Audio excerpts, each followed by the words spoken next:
Thank you very much, Stephen, and thanks for the opportunity to present the Bluebird Bio story. I hadn't heard that background before. Nobody's ever challenged us on the history of gene therapy, so that's all surprising. It's surprising news. But to your point, there are a lot of very interesting things happening in the gene therapy space today that people don't know about. They remember the leukemias. They remember Jesse Gelsinger. But that's a long way from where we are today, and I think I'm going to describe to you today why Bluebird Bio is really blazing a trail here that's leading to the next generation of gene therapy, and we are doing it in a different way that has the advantage of potentially being a safer alternative, but still potentially being a one-time transformative therapy for life. So remember that, because that's going to be a theme throughout the presentation. Here's a summary of who we are today. I'll talk about some of these points, not all of them. We are focused on lentiviral vectors, which has a different profile in terms of its safety.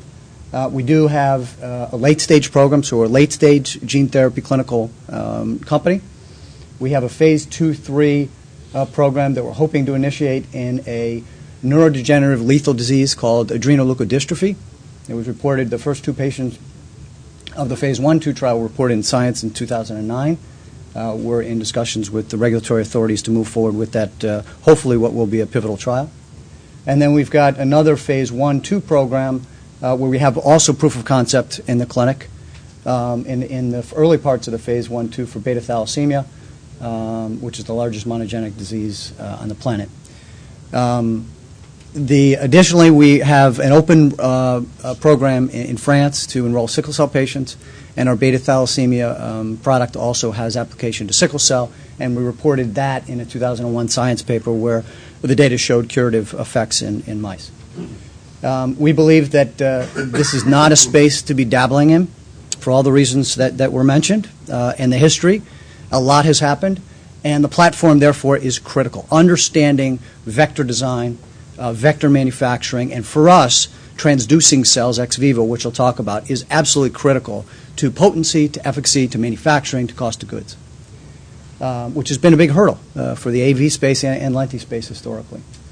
That product engine platform really has enabled us to think about other diseases that 18 months ago we couldn't have imagined pursuing by virtue of the biology. We now can attack things like sickle cell disease, potentially some of these lysosomal and peroxisomal storage disorders where you can't get to the brain. The hemophilia, mentioned hemophilia, that's certainly something of great interest to us, and then potentially oncology. Data was presented where 3 individuals had a positive effect in CLL. And we believe we've created a team that is probably the most expert in the world, at least in lenti, and we have a great deal of experience in the AV space. So I'm going to move through fairly quickly in the interest of time and the other speakers, but we do believe the time is now. Dramatic technical advances of late, many of which are not widely known because it's very much a know-how business. There's been meaningful proof of concept across multiple programs and products, so there are now 9 programs that have reported positive proof of concept across different platforms, AAV, lenti.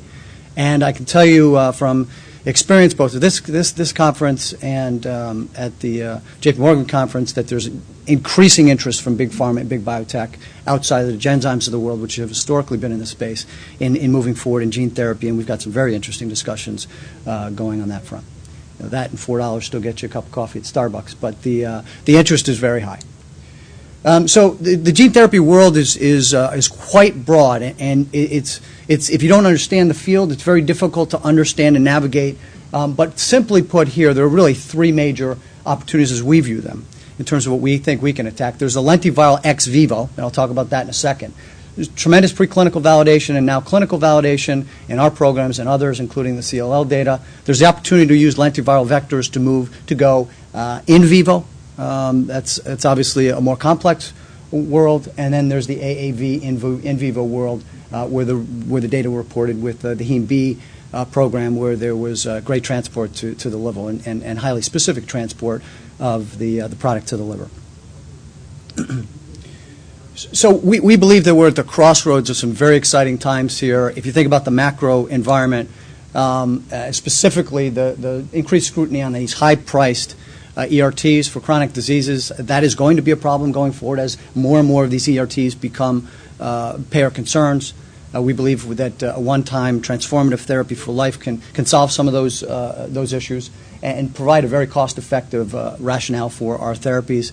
And certainly on the newborn screening side of things and the genetics, the potential for truly prophylactic therapy, and obviously personalized medicine, where we are, like others here, highly personalized. So as a company, our vision and strategy is to leverage the platform I talked about before in terms of manufacturing, process development, and biology, build products off of that platform. Our first two are advancing in the clinic, and then attempt to use that platform to broaden into new indications and new programs in CNS, hematology, and oncology. So ex vivo gene therapy, just take a second just to explain what we do, although it may be fairly obvious. The bottom part is the patient experience. The top is the cell-based experience, and obviously you have to separate the two. So we're doing something similar to what was described before through apheresis, pulling out CD34 positive progenitor cells.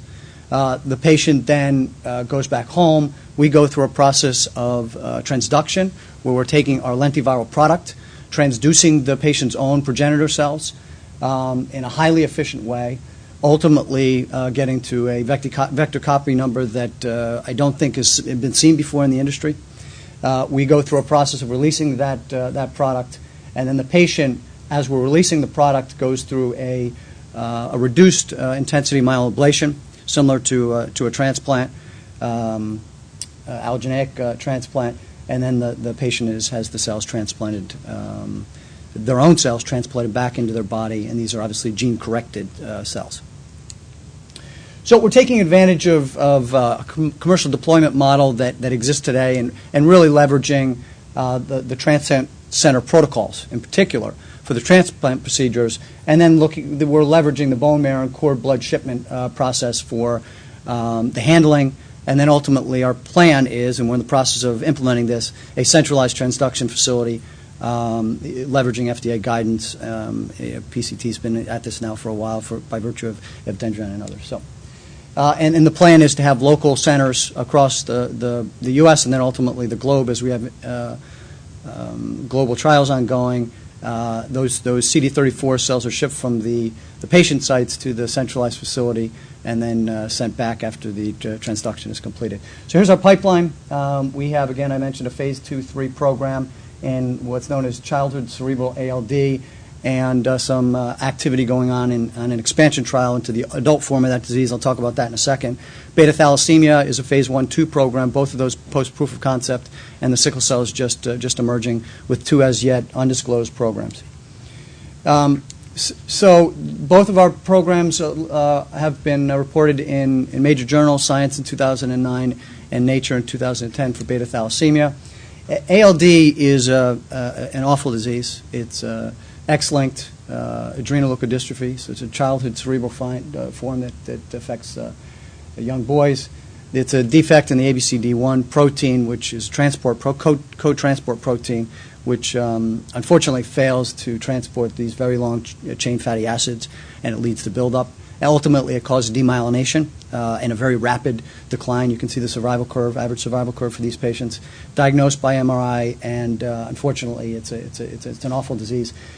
Hematopoietic stem cell transplant has been shown to be effective, but there are significant downsides to that, including 10 to 15% mortality at 1 year and significant risk of GVHD by virtue of it being allogeneic. So this is a quick look at what the patient looks like. On the far left, you see an untreated patient, and in this regard, white is very bad. It's basically showing how rapidly the brain gets demyelinated after about 30 months. This patient is in very bad shape at this point. Unfortunately, probably needing help with breathing and may not be really functional at all. And you can see, at least visually, the MRIs of these patients from our first two patients in the trial, dramatic effects. And there is a correlative score called the low score, and we showed stabilization of the low score after 12 months. Which is a dramatic effect for these kids. These kids would have otherwise been probably dead by now, and they're fully functioning kids. They've lost a little bit of IQ by virtue of that first 12 months when our engraftment is taking hold, but a very, very dramatic effect for these children. And again, that was a one-time effect, and we're now out 4 to 5 years with these kids. We've got very good safety profile for the number of kids that we have, and there are 4 that have been treated. The first 2, you saw the results, and it's reported again in the journal. The 4th patient is too early to tell, but otherwise very, very positive data. We did complete the largest natural history study in ALD by virtue of interactions with the agency, and had a very positive RAC meeting recently, and have now produced GMP material for the phase 2-3 program. So we're really marching forward for starting that trial this year. The second one, which is a hematology indication, beta thalassemia, probably more familiar with this disease. It's a disease of anemia, where the patients have a defect that causes a dysfunction in hemoglobin levels. And what you see is you have very poor quality of life. These patients have to be chronically transfused in order to get their globin levels up every 3 to 6 weeks, and it really depends on how fast they dip. Horrible life. You know, the transfusion world, they lead a horrible life, and obviously quality of life is important to these folks. Ultimately, these patients die because of iron overload, and they have to therefore take iron chelation therapy, but you can see the mortality curve on the far right. We have one patient reported in the Nature paper that, again, was quite dramatic. The patient got one treatment, now out, I think, over 52 weeks. And let me just quickly talk about what you're looking at here. Our therapy was dosed at time 0 here. The gray bar is the transfusion globin that the patient had been required to get in order to maintain levels that were adequate to have a decent life. But you can see the variability here, and that's just based on the transfusions. The patient we dosed the patient with lentiglobin therapy. It took about a year to get our globin levels up, which are represented in the red. And you can see a dramatic change. This patient is now transfusion dependent. So from age 3 to 18, had to be on transfusions every 3 to 6 times, actually every month. And this patient now is living a very normal life, has a job, has a girlfriend, and the running joke is that he is now smoking. Which it's a French trial, so we think that might be an outcome that we're going to use in the trial coming forward. It's representative of a person living a normal life again, and this is dramatic. This really is dramatic. We've got our second patient dosed, and knock on wood, the data look promising early. And ultimately, the goal here is to get the ferritin levels down over time so that this patient doesn't have iron overload in their organs. Again, excellent safety data out many years now, and I talked about this. The only thing to add here is this same vector is applicable to sickle cell disease, and we're going to enroll patients in 2012-13 with our first sickle cell patients. Great team. Nick Leshley is the CEO. I joined in May. The company has really started back in 1993 and lived through the very difficult years and lost a lot of opportunity to get funded. But we raised $65 million over the last 24 months, and are now obviously embarking upon our clinical trials and then expanding the pipeline. So that's the summary slide, and I think I'll end it there. Thank you.